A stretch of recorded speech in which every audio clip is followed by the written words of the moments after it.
Bismillahirrahmanirrahim. Assalamualaikum warahmatullahi wabarakatuh. Saya Devi Dwi Batra dengan NIM 1921000034 akan memaparkan materi saya di kelompok 3 tentang wanita-wanita yang haram dinikahi pada mata kuliah tafsir ayat hukum keluarga Islam. Baik, langsung saja. Ayat wanita-wanita yang haram dinikahi terdapat pada Quran surah An-Nisa ayat 22, 23 dan 24. Adapun bunyi surah Quran surah An-Nisa ayat 22 yaitu Bismillahirrahmanirrahim, wala tankihu manakaha aba'ukum minan nisa'i illa maqad salaf innahu kana fasiyatan wa maktah wasa'an sabil, yang artinya, dan janganlah kamu kawini wanita-wanita yang telah dikawini oleh ayahmu terkecuali pada masa yang telah lampau. Sesungguhnya perbuatan itu amat keji dan dibenci Allah dan seburuk-buruk jalan yang ditempuh. Quran surah An-Nisa ayat 22. Selanjutnya bunyi surah An-Nisa ayat 23 yang bunyinya Bismillahirrahmanirrahim. Hurimat alaikum ummahatukum wa banatukum wa akhawatukum wa ammamatukum wa khalatukum wa banatul aki wa banatul ukhti wa ummahatukum allati ardanakum wa akhwatukum minar rada'ati wa ummahatun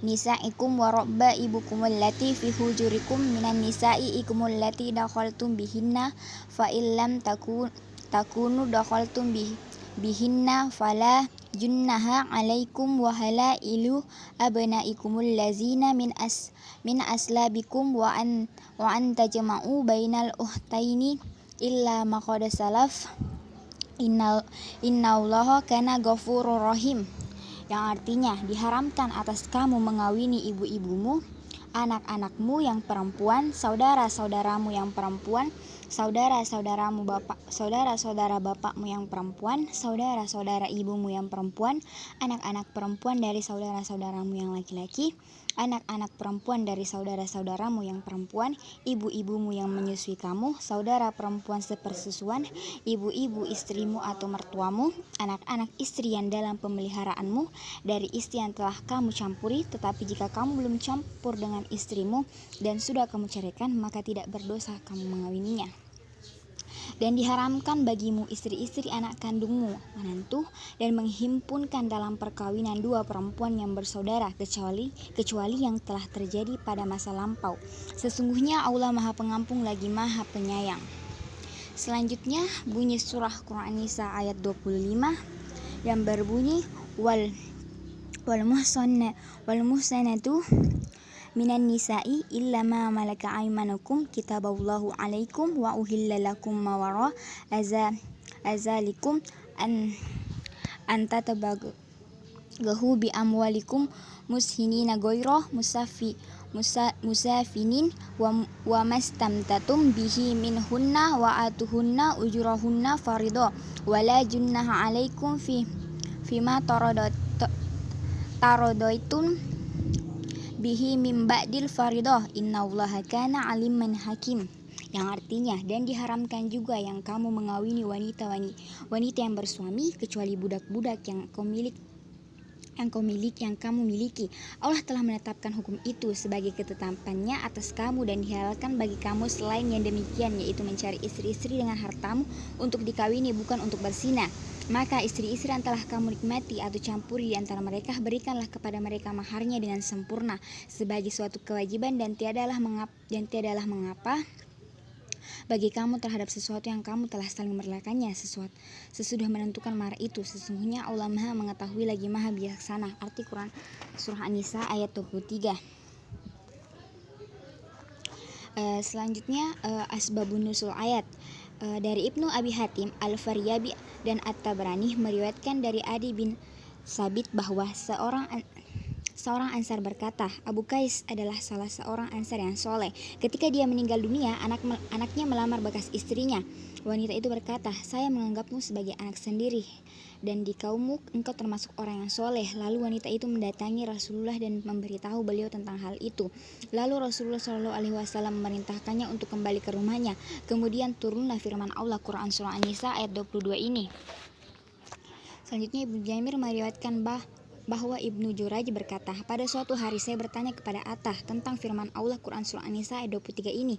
Kemudian Atta menjawab, kami pernah berbincang-bincang bahwa ayat ini turun pada Nabi Muhammad SAW ketika menikahi istri Zaid bin Haritsah, dan ketika itu orang-orang musyrik mengejek beliau karena hal itu, maka turun ayat ini.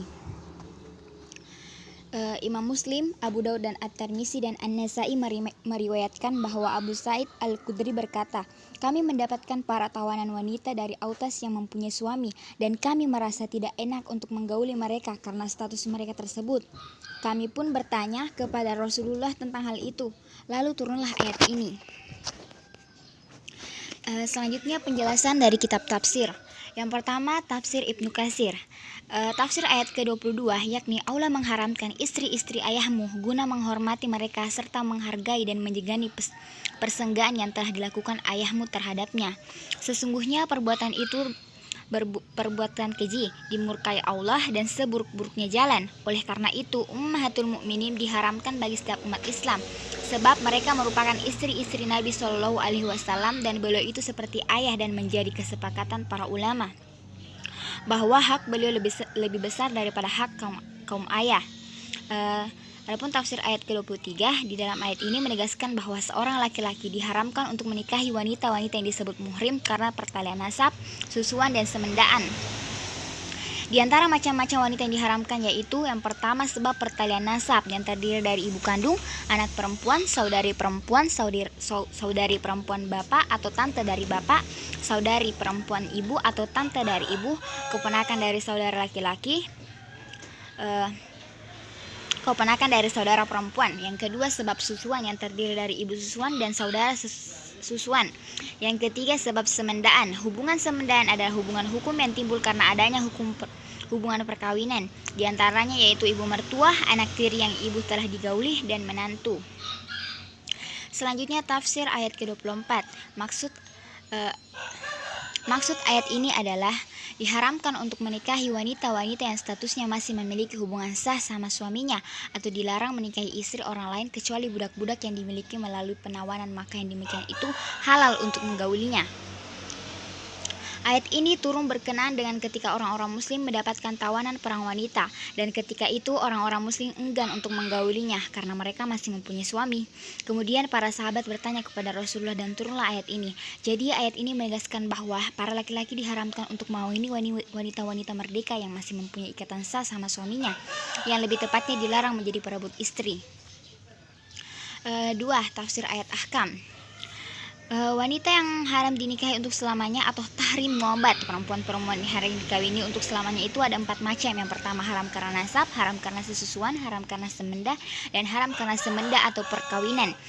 Yang haram karena nasab itu menurut isyarat ayat di atas, perempuan yang haram dikawini karena nasab itu ada 7 golongan, yaitu ibu, anak, saudara, bibi dari bapak, bibi dari ibu, keponakan dari saudara laki-laki, keponakan dari saudara perempuan. Semua ini haram dikawini untuk selama-lamanya.